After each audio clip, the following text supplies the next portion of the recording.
Hello bachon, let's read the question. The question says, the neural system maintains and moderates the respiratory rhythm as per the demands of body tissues. The rate and depth of breathing is controlled by group of neurons located in medulla oblongata and pons varolii. Thus, respiratory centers are called medullary and pons respiratory centers. W and X are medullary respiratory centers, which are located in dorsal and ventrolateral portion of medulla oblongata, whereas Y and Z are pons respiratory centers located in dorsal and lower part of pons varolii. Which respiratory center sends signals to internal intercostal muscles? Option A W, option B Y, option C X and option D Z. तो सबसे पहले हम देख लेते हैं कि यहाँ के की कॉन्सेप्ट्स क्या है। इस क्वेश्चन के की कॉन्सेप्ट्स है रेस्पिरेटरी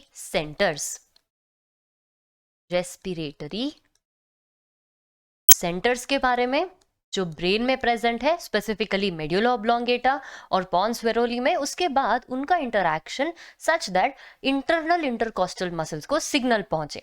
तो सबसे पहले ये मसल्स कहाँ पे प्रेजेंट है वो देख लेते हैं। So let's start with the ribs. तो लेट्स से ये हमारे रिब्स हैं और रिब्स के बीच में ये इंटरकॉस्टल मसल्स प्रेजेंट होते हैं। अब इंटरकॉस्टल मसल्स भी दो है, internal intercostal muscles, external intercostal muscles. तो सबसे पहले तो बना लेते हैं इंटरनल इंटरकॉस्टल मसल्स। तो ये जो ऑरेंज में हमने शेड किया है वो हो गए इंटरनल इंटरकॉस्टल मसल्स। अब एक्सटर्नल इंटरकॉस्टल मसल्स बना लेते हैं, जबकि डेफिनेटली ये डायगनली या फिर ऐसे नहीं है, ये बस हमें समझाने के लिए सही रहेगा कि भाई कौन सा इंटरनल है और कौन सा एक्सटर्नल है। तो ये जो शेडेड पार्ट है वो हमने कह दिया है कि वो है इंटरनल इंटरकॉस्टल मसल्स, और ये जो डायगनली हमने बनाया है लेट्स से कि ये है एक्सटर्नल इंटरकॉस्टल मसल्स। और ये तो डेफिनेटली हमारे रिब्स हैं, से रिब 1 और रिब 2। तो इंटरनल इंटरकॉस्टल मसल्स जो ऑब्वियसली रिब्स के बीच में है वो लंग्स की तरफ है। So the ones that are towards the lungs are internal intercostal muscles, और internal intercostal muscles के ऊपर external intercostal muscles। अब आ जाते हैं फिर से कि इंस्पिरेशन और एक्सपिरेशन कैसे होता है। तो अगर हम एटमॉस्फेयर से एयर को लंग्स के अंदर ले रहे हैं तो ये प्रोसेस डेफिनेटली क्या हो गया, इंस्पिरेशन। और इंस्पिरेशन को हम इनहेलेशन भी कह सकते हैं, इंस्पिरेशन। यहां पे दो इंपॉर्टेंट मसल्स इन्वॉल्व है, फ्रेनिक मसल्स और दूसरा है एक्सटर्नल इंटरकॉस्टल मसल्स। तो ये याद रखने के लिए भी इजी है, इंस्पिरेशन प्रोसेस में एक्सटर्नल इंटरकॉस्टल मसल्स इन्वॉल्व्ड है अलोंग विथ फ्रेनिक मसल्स। अब फ्रेनिक मसल्स कौन से हैं, जो डायफ्रम से लेके रिब्स और वर्टिब्रल कॉलम तक है, और definitely external intercostal muscles between ribs.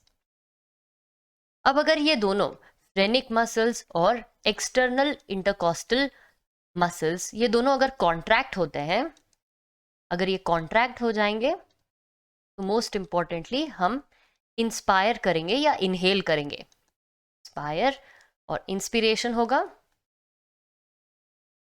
जिसको हम कह सकते हैं इनहेलेशन ऑल्सो। और सिंपली इनके रिलैक्स हो जाने से, so when these muscles relax, हम एक्सपायर या एक्सहेल भी कर सकते हैं, एक्सपायर और एक्सहेल। हवा को लंग्स के अंदर लेना इंस्पिरेशन हो गया, हवा अगर लंग्स के बाहर एटमॉस्फेयर में जा रही है तो एक्सहेल हो गया। बट इतना ही नहीं है, हम डेफिनेटली फोर्सफुली एक्सपायर भी करते हैं, राइट? तो फोर्सफुल एक्सपिरेशन, फोर्सफुल एक्सपिरेशन, इसमें और ज्यादा मेहनत लगेगी हमारी बॉडी में। और यहां पे आते हैं हमारे इंटरनल इंटरकॉस्टल मसल्स का कॉन्ट्रैक्शन। तो ये जो इंटरनल इंटरकॉस्टल मसल्स लंग्स की तरफ है वो, और फिर एब्डोमिनल मसल्स, एब्डोमिनल मसल्स जब ये कॉन्ट्रैक्ट करेंगे तो हम फोर्सिबली ज्यादा एयर को एक्सहेल कर पाएंगे। तो बेसिकली क्वेश्चन इतना कॉम्प्लिकेटेड है, बट सिंपली हमें ये पूछा गया है कि मेड्यूला ऑब्लोंगेटा में सेंटर्स हैं, पॉन्स वेरोली में भी रेस्पिरेटरी सेंटर्स हैं। इन चारों सेंटर्स में से, जबकि दोनों में दो दो है, राइट? तो चार सेंटर्स में से ऐसा कौन सा सेंटर है जो इंटरनल इंटरकॉस्टल मसल्स को सिग्नल भेजेगा? तो अब हम मेड्यूला ऑब्लोंगेटा और पॉन्स वेरोली की तरफ चलते हैं ताकि उनके सेंटर्स को समझ लें। Starting with medulla oblongata. अब मेड्यूला ऑब्लोंगेटा में दो सेंटर्स हैं। अगर हम क्वेश्चन को ही फॉलो करें W और X को, तो W हो गया वो सेंटर जो डॉर्सल रीजन में प्रेजेंट है ऑफ मेड्यूला ऑब्लोंगेटा। तो डॉर्सल रेस्पिरेटरी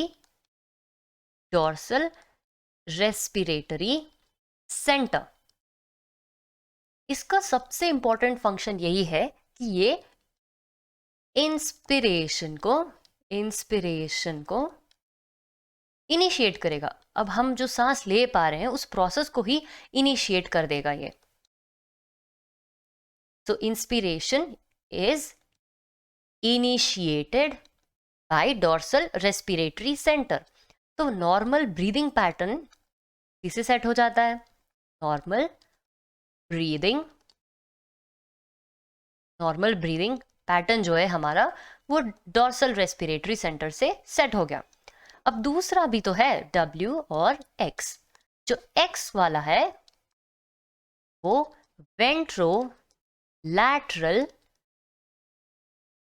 रेस्पिरेटरी सेंटर है, जो कि स्पेशल एक्टिविटीज में ही काम करता है, because dorsal respiratory centre normal breathing pattern को इनिशिएट कर देगा।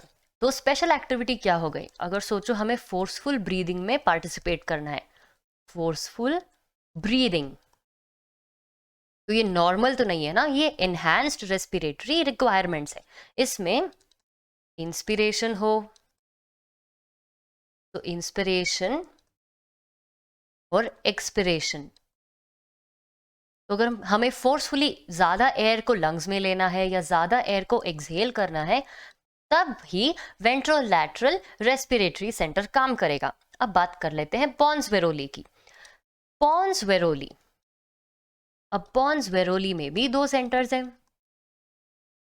और क्वेश्चन के ही अगर हम सिंबल्स को यूज करें तो पॉन्स वेरोली का लेट्स स्टार्ट विथ Y, जो कि अपर पॉन्स में प्रेजेंट है, अपर पॉन्स या फिर dorsal part of the pons. अब ये है सबसे इंपॉर्टेंट या स्पेशल सेंटर, जिसको हमने कह दिया न्यूमोटैक्सिक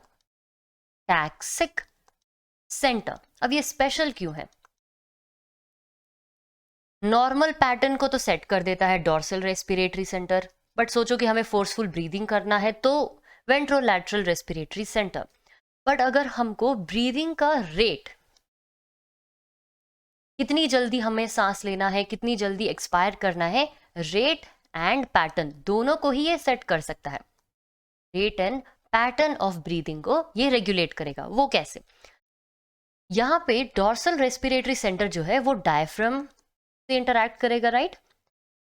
ये डायफ्राम से इंटरैक्ट करके नॉर्मल पैटर्न को सेट कर देगा, जैसे कि हम सांस लेंगे या फिर एक्सहेल करेंगे। और ये न्यूमोटैक्सिक सेंटर वो इंटरैक्ट करेगा dorsal respiratory centre of medulla oblongata, medulla oblongata. अब वो कैसे? अब न्यूमोटैक्सिक सेंटर का काम ही यही है कि इंस्पिरेशन जो प्रोसेस है उसको लिमिट करेंगे। Inspiration is limited. अगर हम लंग्स के अंदर एयर ले रहे हैं, वो प्रोसेस ही लिमिट हो गई, तो क्या हो जाएगा, ड्यूरेशन कम हो जाएगा, right. Duration of inspiration is reduced। ये कॉम्प्लिकेटेड लग सकता है बट सिंपल है। देखिए, इंस्पिरेशन क्या है, air taken into lungs, air taken into lungs. अगर हम आराम से सांस ले रहे हैं तो ज्यादा एयर लेंगे, राइट, और लंग्स पूरे एयर से फिल भी हो जाएंगे। बट अगर जल्दी जल्दी सांस ले रहे हैं तो लंग्स पूरे फिल नहीं होंगे, तो ड्यूरेशन कम हो गया। अगर हम ड्यूरेशन ऑफ इंस्पिरेशन को कम करेंगे तो डेफिनेटली बहुत जल्दी हम एक्सपायर भी कर लेंगे। तो इंस्पिरेशन और एक्सपिरेशन दोनों का रेट इंक्रीज हो गया, तो रेट ऑफ ब्रीदिंग हो गई इंक्रीज। बहुत जल्दी हम सांस लेके एक्सहेल कर रहे हैं, लेकिन वैसे ही ड्यूरेशन कम हो जाता है, ड्यूरेशन कम हो जाता है। और सबसे इंपॉर्टेंट फीचर इसका ये भी है कि ये प्रोवाइड करता है इंस्पिरेशन ऑफ स्विच को, इंस्पिरेशन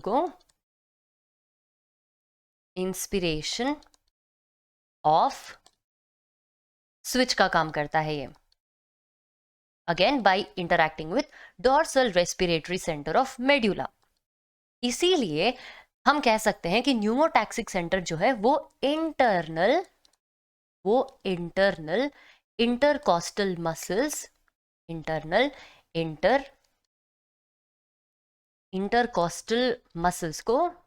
इंटरकॉस्टल मसल्स को सिग्नल भेजेगा।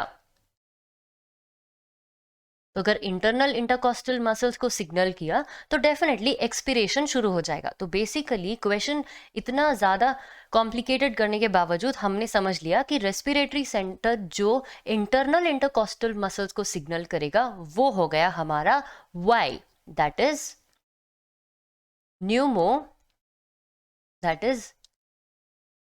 Pneumotaxic centre. तो डेफिनेटली बी करेक्ट आंसर है। लेकिन Z के बारे में भी समझ लेते हैं। Z is nothing but the, तो Y अपर पॉन्स में है, तो Z ऐसा है, Z is the apneustic centre. अब एपन्यूस्टिक सेंटर का काम यही है कि जो न्यूमोटैक्सिक सेंटर काम कर रहा है इंस्पिरेशन स्विच ऑफ को, उसको डिले कर देना। Apneustic centre delays inspiration off switch, और ये प्रेजेंट है लोअर पॉन्स में, तो इतना सब कुछ समझने के बाद वी कैन से कि पॉन्स वेरोली के डॉर्सल रीजन में न्यूमोटैक्सिक सेंटर है, वो सिग्नल करेगा इंटरनल इंटरकॉस्टल मसल्स को। So the final answer is option B, Y. All the best, hope you understood it well.